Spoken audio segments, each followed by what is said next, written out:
അസ്സലാമു അലൈക്കും വറഹ്മത്തുള്ളാഹി വബറകാതുഹു. അൽഹംദുലില്ലാഹി റബ്ബിൽ ആലമീൻ. അല്ലാഹുമ്മ സ്വല്ലി അലാ സയ്യിദിനാ മുഹമ്മദിൻ വഅലാ ആലിഹി വസഹ്ബിഹി അജ്മഈൻ. അബ്ദുല്ലാഹ് റളിയല്ലാഹു അൻഹു വിശദീകരിക്കുന്നു, റസൂൽ സല്ലല്ലാഹു അലൈഹി വസല്ലം എഴുന്നേറ്റ് നിന്നു, എന്നിട്ട് ഒരു ഖുതുബ കൊടുത്തു, അല്ലെങ്കിൽ ഒരു മതപ്രസംഗം നടത്തി. ആയിഷയുടെ വീടിന് നേരെ ചൂണ്ടി, അതായത് കിഴക്കോട്ട്. എന്നിട്ട് അദ്ദേഹം 3 പ്രാവശ്യം പറഞ്ഞു അൽ ഫിത്ന, അതായത് ഭയങ്കരമായ പരീക്ഷണങ്ങൾ അല്ലെങ്കിൽ ബുദ്ധിമുട്ടുകൾ, ബാധകൾ ഒക്കെ അവിടെ നിന്നായിരിക്കും വരിക.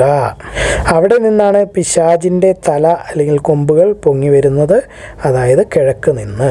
മദീനയുടെ കിഴക്ക് നിന്നാണ് ലോകാവസാനത്തിൻ്റെ മെയിൻ കാര്യങ്ങളൊക്കെ വരുന്നത് എന്നാണ് പറയുന്നതിൻ്റെ അർത്ഥം. عن عبد الله رضي الله عنه قال قام النبي صلى الله عليه وسلم خطيبا فأشار نحو مسكن عائشة فقال ها هنا الفتنة ثلاثا من حيث يطلع قرن الشيطان. അമ്ര ബിൻ അബ്ദുറഹ്മാൻ വിശദീകരിക്കുന്നു, ആയിഷ പ്രവാചകൻ സല്ലല്ലാഹു അലൈഹി വസല്ലമയുടെ ഭാര്യ അവരോട് പറഞ്ഞതായിട്ട്.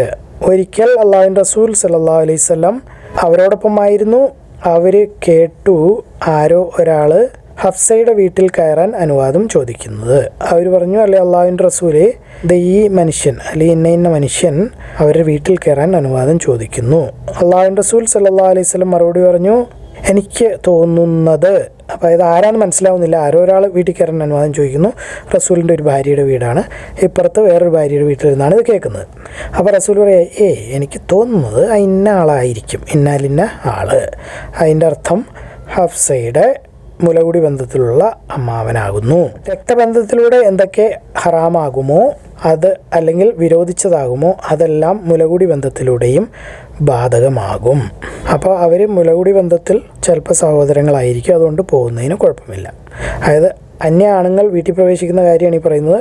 റസൂലിൻ്റെ വേറൊരു ഭാര്യയുടെ വീട്ടിൽ അവർക്ക് കയറാമോ ഇല്ലയോ എന്നൊക്കെയുള്ള അത്ര കൃത്യമായി അവർ സൂക്ഷിച്ചിരുന്നു.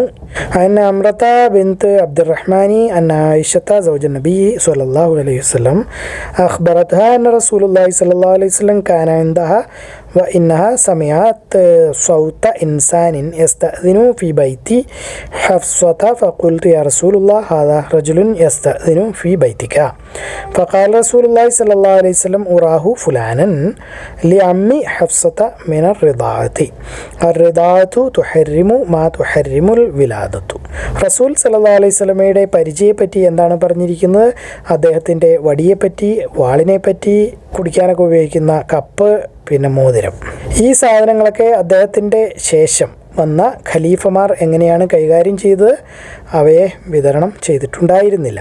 അദ്ദേഹത്തിൻ്റെ മുടിയെപ്പറ്റി എന്താണ് പറഞ്ഞിരിക്കുന്നത്? റസൂലിൻ്റെ പിന്നെ ചെരുപ്പുകൾ അല്ലെങ്കിൽ ഷൂസുകൾ, ഉപയോഗിച്ചിരുന്ന പാത്രങ്ങൾ, അവയൊക്കെ അദ്ദേഹത്തിൻ്റെ അനുയായികൾ അദ്ദേഹത്തിൻ്റെ മരണശേഷം അനുഗ്രഹീതമായ വസ്തുക്കളായിട്ടാണ് കണ്ടിരുന്നത്. അതായത് ബർക്കത്തുള്ള, ഇച്ചിരി നിലയും വിലയൊക്കെ ഉള്ള സാധാ പാത്രം അല്ല, റസൂൽ ഉപയോഗിച്ച പാത്രം. അങ്ങനെ മാദുക്കിറ മിൻ നബിയ്യി സ്വല്ലല്ലാഹു അലൈഹി വസല്ലം വസാഹു വ സൈഫിഹി വ ഖദഹിഹി വ ഖാതമിഹി വമാ ഇസ്തഅമല അൽ ഖുലഫാഉ ബഅദഹു മിൻ ദാലിക മിമ്മ ലം യുദ്കർ ഖിസ്മതുഹു വമൻ ഷാരിഹി വ നാലിഹി വ ആനീതിഹി മിമ്മ തബറക അസ്ഹാബുഹു വഗൈറുഹും ബഅദ വഫാതിഹി.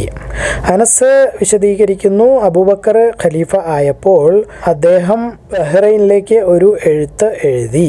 എന്നിട്ട് അതിൽ റസൂൽ സല്ലല്ലാഹു അലൈഹി വസല്ലമയുടെ സീല് പതിച്ചു. അപ്പോൾ സീല് എന്ന് പറഞ്ഞപ്പോൾ നമുക്ക് ഓഫീസ് സീല്, കളക്ടർ എറണാകുളം ജില്ല അല്ലെങ്കിൽ കോഴിക്കോട് ജില്ല എന്നൊക്കെ പറഞ്ഞ് എഴുതി ഒപ്പിട്ടിട്ട് ഒരു സീലടിക്കും. ഓഫീസിൻ്റെ വട്ടത്തിലുള്ള ഒരു സീലും ഒരു ചതുരത്തിലുള്ള സീലും. അപ്പോൾ അതുപോലെ റസൂലിനൊരു സീലുണ്ടായിരുന്നു, അത് അദ്ദേഹത്തിൻ്റെ മോതിരം ആയിരുന്നു. അതിൽ മുഹമ്മദ് റസൂലുള്ള എന്നായിരുന്നു അറബിയിൽ എഴുതിയിരുന്നത്. അപ്പോൾ അത് വെച്ചിങ്ങനെ പേപ്പറിൽ മഷിയിൽ മുക്കിയിട്ട് അടിച്ചു കഴിയുമ്പോൾ എഴുത്തെഴുതിയിട്ട് അതിൻ്റെ താഴെ മുഹമ്മദ് റസൂലുള്ള എന്ന് വരുമായിരുന്നു. അതിൽ 3 വരികളിലായിട്ടാണ് അത് എഴുതിയിരുന്നത്. ആദ്യത്തെ വരിയിൽ മുഹമ്മദ് എന്നായിരുന്നു, റസൂൽ എന്നത് 2ാമത്തെ ലൈനിലായിരുന്നു, അള്ളാഹ് എന്നുള്ളത് 3ാമത്തെ ലൈനിലായിരുന്നു. അപ്പോൾ 3 വാക്കുകൾ 3 ലൈനിലായിട്ട് എഴുതിയിരിക്കുന്നു. കാരണം ചെറിയ മോതിരമല്ലേ, അധികം സ്ഥലമൊന്നും ഇല്ലല്ലോ. അപ്പോൾ അതായത് അദ്ദേഹത്തിൻ്റെ മോതിരം അബൂബക്കർ സിദ്ദീഖ് റളിയല്ലാഹു അൻഹു റസൂൽ സല്ലല്ലാഹു അലൈഹി അലൈഹി വസല്ലമയുടെ മരണശേഷം ഉപയോഗിച്ചിരുന്നു എന്നാണ് മനസ്സിലാക്കേണ്ടത്. حدثنا أنس أن أبا بكر رضي الله عنه لما استخلف بعثه إلى البحرين وكتب له هذا الكتاب وختمه بخاتم النبي صلى الله عليه وسلم وكان نقش الخاتم 3 أسطر محمد سطر ورسول سطر والله سطر. ഈസാ ബിൻ തഹ്മാൻ വിശദീകരിക്കുന്നു, അനസ് 2 തേഞ്ഞ് പോയ അല്ലെങ്കിൽ തേഞ്ഞ് തീരാറായ ലെതർ ചെരുപ്പുകൾ അല്ലെങ്കിൽ ലെതർ പാദരക്ഷകൾ ഷൂകൾ ആയിട്ട് വന്നു. അതിൽ രോമമൊന്നും ഉണ്ടായിരുന്നില്ല, അതിൽ പക്ഷേ ലെതർ തൊലി കൊണ്ട് തന്നെയുള്ള വള്ളികൾ ഉണ്ടായിരുന്നു. പിന്നീട് സാബിത്ത് അൽ ബുനാനി എന്നോട് പറഞ്ഞു, അനസ് പറഞ്ഞതായിട്ട് അത് റസൂൽ സല്ലല്ലാഹു അലൈഹി വസല്ലമയുടെ ചെരുപ്പുകൾ പാദരക്ഷകൾ ആയിരുന്നു. حدثنا عيسى بن طهمان قال أخرج إلينا أنس نالين جرداوين لهما قبالان فحدثني ثابت البناني بعد عن أنس أنهما نال النبي صلى الله عليه وسلم. അബൂ ബുർദ വിശദീകരിക്കുന്നു, ആയിഷ റളിയല്ലാഹു അൻഹ കീറലും തുന്നലും ഒക്കെ ഉള്ള, അതായത് കണ്ടം വയ്ക്കുക എന്ന് പറയും, നമ്മൾ കണ്ടം വച്ച കോട്ട് എന്നൊക്കെ പറയുന്നത് പോലെ കഷ്ണങ്ങൾ വെച്ച് തുന്നിയ, തുള വീണിട്ട്, അപ്പോൾ അതുപോലെ തുന്നിയ കമ്പിളിയുടെ ഒരു ഉടുപ്പ് അല്ലെങ്കിൽ ഒരു തുണി ഉണ്ടായിരുന്നു. അത് ഞങ്ങളുടെ അടുത്തേക്ക് കൊണ്ടുവന്നു. എന്നിട്ട് പറഞ്ഞു, ഇങ്ങനെ സംഭവിക്കുകയുണ്ടായി, അല്ലെങ്കിൽ ഒരു സംഭവം അങ്ങനെ നടന്നിട്ടുണ്ട് എന്നുള്ള രീതിയിൽ. അള്ളാഹുവിൻ്റെ റസൂൽ സല്ലല്ലാഹു അലൈഹി വസല്ലമയുടെ ആത്മാവ് എടുക്കപ്പെട്ടപ്പോൾ, അതായത് മരിച്ചപ്പോൾ അദ്ദേഹം ഇതായിരുന്നു ധരിച്ചിരുന്നത്. അബൂ ബുർദ കൂട്ടിച്ചേർക്കുന്നു, ആയിഷ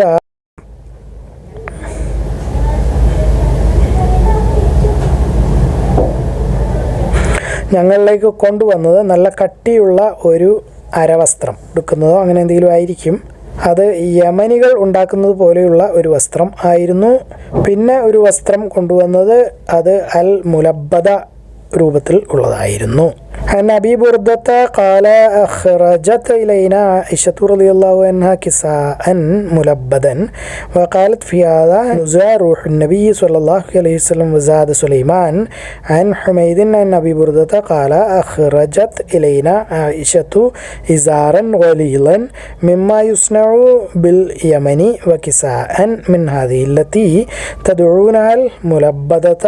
അനസ് ബിൻ മാലിക് റളിയല്ലാഹു അൻഹു വിശദീകരിക്കുന്നു, അള്ളാഹുവിൻ്റെ റസൂൽ സല്ലല്ലാഹു അലൈഹി വസല്ലമയുടെ കപ്പ് അല്ലെങ്കിൽ എന്തെങ്കിലും വെള്ളം കുടിക്കുന്ന പാത്രം പൊട്ടിയപ്പോൾ അദ്ദേഹം അത് ഒരു വെള്ളി വയറുകൊണ്ട് കെട്ടി, പൊട്ടിയ കഷ്ണങ്ങൾ കൂട്ടിച്ചേർത്ത് വെച്ചിട്ട് തുളയിട്ട് വെള്ളി കൊണ്ട് കെട്ടിയെടുത്തു. ആ പൊട്ടൽ ചേർപ്പിച്ചു വെച്ചു.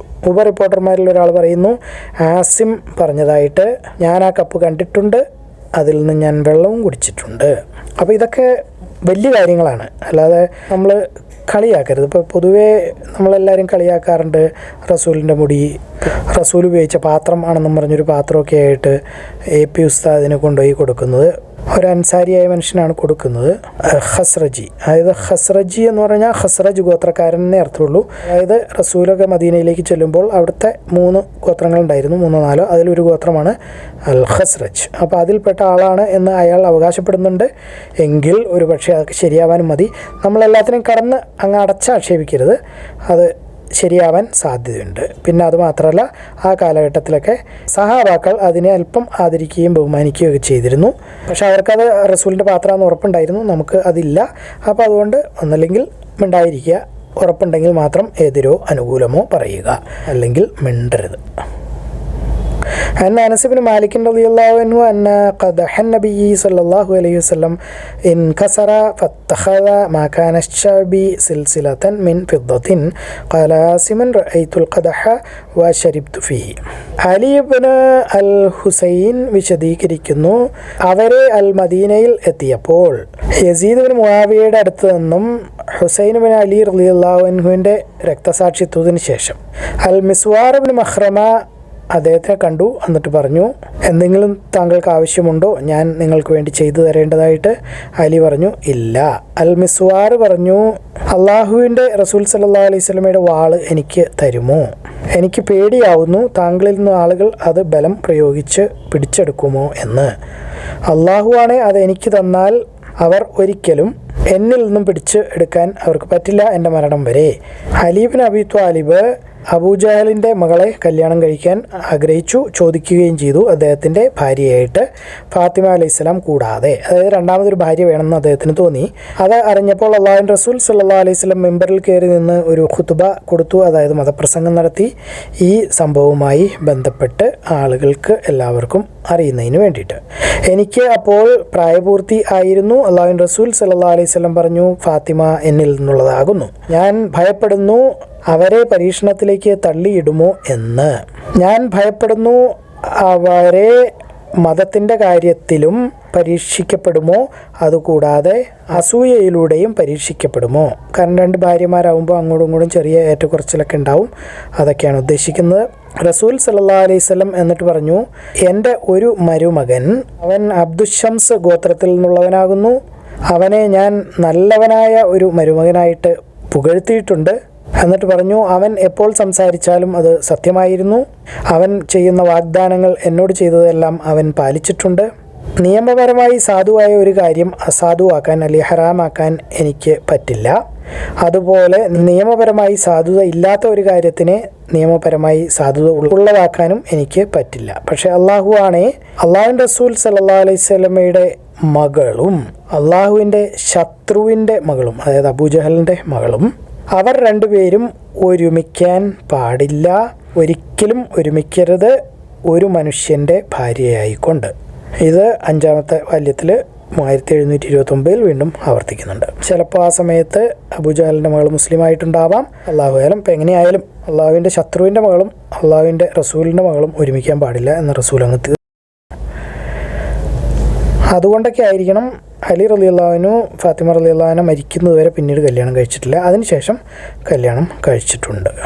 أن علي بن حسين حدثه أنهم حين قدموا المدينة من عند يزيد بن معاوية مقتل حسين بن علي رحمة الله عليه لقيه المسور بن مخرمة فقال له هل لك إلي من حاجة تأمرني بها فقلت له لا فقال فهل أنت معطي سيف رسول الله صلى الله عليه وسلم فإني أخاف أن يغلبك القوم عليه وأيم الله لا إن أعطيتنيه لا يخلص إليه أبدا حتى تبلغ نفسي إن علي ابن أبي طالب خطب ابنة أبي جهل على فاطمة عليه السلام فسمعت رسول الله صلى الله عليه وسلم يخطب الناس في ذلك على منبره هذا وأنا يومئذ المحتلم فقال إن فاطمة مني وأنا أتخوف أن تفتن في دينها ثم ذكر صهرا له من بني عبد الشمس فأثني عليه في مصاهرة إياه قال حدثني فصدقني ووعدني فوفى لي وإني لست أحرم حلالا ولا أحل حراما ولكن والله لا تجتمع بنت رسول الله صلى الله عليه وسلم وبنت عدو الله أبدا. ابن الحنفية വിശദീകരിക്കുന്നു, അലി ഉസ്മാൻ റളിയല്ലാഹു അൻഹുവിനെതിരെ എന്തെങ്കിലും സംസാരിച്ചിരുന്നുവെങ്കിൽ, അതായത് ചീത്തയായ കാര്യങ്ങൾ, ആൾ ശരിയില്ലാന്നോ അല്ലെങ്കിൽ അങ്ങനെയാണ് ഇങ്ങനെയാണ് അങ്ങനെ എന്തെങ്കിലും ഉസ്മാൻ റളിയല്ലാഹു അൻഹുവിന് എതിരായി സംസാരിച്ചിരുന്നുവെങ്കിൽ അദ്ദേഹം അത് വെളിപ്പെടുത്തുമായിരുന്നു അല്ലെങ്കിൽ പറയുമായിരുന്നു. കുറച്ചാളുകൾ അദ്ദേഹത്തിൻ്റെ അടുത്തേക്ക് വന്ന ദിവസം, എന്നിട്ട് ഉസ്മാൻ്റെ സക്കാത്ത് പിരിക്കാൻ നടക്കുന്ന ആളുകളുണ്ട്. അതായത് അന്നത്തെ ഗവൺമെൻറ് ജോലിക്കാർ, ഇന്നത്തെ രീതിയിൽ പറയുകയാണെങ്കിൽ റവന്യൂ ഡിപ്പാർട്ട്മെൻറ്റ് എന്നൊക്കെ. ഇപ്പോൾ കരമൊക്കെ അടയ്ക്കുന്ന അവിടെയാണല്ലോ നമ്മൾ. സർക്കാരിൻ്റെ രീതിയിൽ പറഞ്ഞാൽ റവന്യൂ, റിക്കവറി, അങ്ങനെയൊക്കെയുള്ള ഡിപ്പാർട്ട്മെൻറ്റ്. അതിനെപ്പറ്റി പരാതി പറഞ്ഞു. അലി എന്നിട്ട് എന്നോട് പറഞ്ഞു, നീ ഉസ്മാൻ്റെ അടുത്തേക്ക് ചെല്ലുക, എന്നിട്ട് അദ്ദേഹത്തിനോട് പറയുക, ഈ പേപ്പറിൽ അല്ലെങ്കിൽ പുസ്തകത്തിൽ എന്തെങ്കിലും ഒരു എഴുതി വെച്ചിരിക്കുന്ന ഒരു കാര്യമാണത്, അതിനകത്ത് സദക്ക അള്ളാഹുവിൻ്റെ റസൂൽ സല്ലല്ലാഹു അലൈഹി വസല്ലം പറഞ്ഞതനുസരിച്ച് എങ്ങനെ ചിലവാക്കണം എന്ന് എഴുതിയിട്ടുണ്ട്. അപ്പോൾ അവിടെ എന്തെങ്കിലും ചെറിയ നിയമപരമായ തർക്കം വന്നിട്ടുണ്ടാവും. പൈസകൾ, ഈ സദക്കയും സക്കാത്തും ഗവൺമെൻറ്റിൻ്റെ ഫണ്ടൊക്കെ എങ്ങനെ ഉപയോഗിക്കണം, ബജറ്റ്, അങ്ങനെയുള്ള കാര്യങ്ങൾ സംബന്ധിച്ച് എന്തോ ഒരു തർക്കം, അല്ലെങ്കിൽ ഒരു വ്യത്യസ്തമായ രീതിയിൽ ഉസ്മാൻ റളിയല്ലാഹു അൻഹു ഭരണാധികാരി ആയിരുന്നപ്പോൾ ചെയ്തിട്ടുണ്ടാവും. അലി റളിയല്ലാഹു അൻഹു എന്ന് പറഞ്ഞാൽ ഭയങ്കരമായ നിയമങ്ങളുടെ കാര്യത്തിൽ കറക്റ്റായിരുന്ന ആളായിരുന്നു. ആള് ഖാദിയായിരുന്നു, അതായത് മെയിൻ ജഡ്ജി ഉമർ റളിയല്ലാഹു അൻഹുവിൻ്റെ ഭരണകാലത്ത്. അപ്പോൾ അത്രയധികം വിവരം ഉള്ള ആളാണ്. അപ്പോൾ ആൾ പറയുകയാണ്, ഈ എഴുത്ത് അല്ലെങ്കിൽ ഈ പേപ്പർ അല്ലെങ്കിൽ ഈ പുസ്തകം കൊണ്ടുപോയി ഉസ്മാൻ കൊടുക്കുക. അതിനകത്ത് സദക്ക അള്ളാഹുവിൻ്റെ റസൂൽ സല്ലല്ലാഹു അലൈഹി വസല്ലം എങ്ങനെയാണ് ചിലവാക്കിയിരുന്നതെന്ന് എഴുതിയിട്ടുണ്ട്. അതായത് അത് കണ്ട് അതുപോലെ ചെയ്യുക എന്നാണ് ഉദ്ദേശിക്കുന്നത്. എന്നിട്ട് നിൻ്റെ സക്കാത്ത് പിരിക്കുന്ന ആളുകൾ, അതായത് ഗവൺമെൻറ് ജോലിക്കാർ, ഇപ്പോൾ തഹസിൽദാർ, വില്ലേജ് ഓഫീസർ, കളക്ടർ എന്നൊക്കെ പറഞ്ഞാൽ, കളക്ടർ എന്ന് പറഞ്ഞാൽ എല്ലാം കൂടെ പിരിച്ചെടുക്കുന്ന ആളെന്നേ അർത്ഥമുള്ളൂ, എല്ലാം കളക്ട് ചെയ്യുന്ന ആൾ. അപ്പോൾ റവന്യൂ അല്ലെങ്കിൽ അതിൻ്റെ ഡിപ്പാർട്ട്മെൻറ്റിന് തുല്യമായ അന്നത്തെ ഡിപ്പാർട്ട്മെൻറ്റിലെ ജോലിക്കാരോട് അതിനനുസരിച്ച് പ്രവർത്തിക്കാൻ പറയുക. ഞാൻ ആ പേപ്പറും ഈ ഉസ്മാൻ്റെ അടുത്തേക്ക് പോയി. ഉസ്മാൻ പറഞ്ഞു, അത് കൊണ്ടുപോയിക്കോ, അല്ലെങ്കിൽ അത് ഇവിടെ കാണിക്കണ്ട എന്നുള്ള രീതിയിൽ. നമുക്കതിൻ്റെ ആവശ്യം ഇല്ല. ഞാനത് കൊണ്ടുപോയി അലിക്ക് തിരിച്ചു കൊടുത്തു. എന്നിട്ട് എന്താണ് സംഭവിച്ചത് എന്ന് പറയുകയും ചെയ്തു. അപ്പോൾ അദ്ദേഹം പറഞ്ഞു, ശരി, നീ അത് അടുത്ത സ്ഥലത്ത് കൊണ്ടുപോയി വച്ചേക്കൂ. അപ്പോൾ എവിടെയോ ഒരു സ്ഥലത്ത് ലൈബ്രറി പോലെയോ അല്ലെങ്കിൽ ആരുടെ വീട്ടിലോ ഇരിക്കുന്ന ഒരു പേപ്പറാണ് ചുവന്നുകൊണ്ട് പോയത്. അത് തിരിച്ചു കൊണ്ടുകൊണ്ട് വച്ചു. ഉസ്മാൻ റളിയല്ലാഹു അൻഹു പറഞ്ഞു, അതിൻ്റെ ആവശ്യമില്ല, ഇപ്പം എന്താണ് നടക്കുന്നത് മതി എന്നുള്ളതായിരിക്കും അദ്ദേഹം ഉദ്ദേശിക്കുന്നത്. അല്ലാഹു അലം.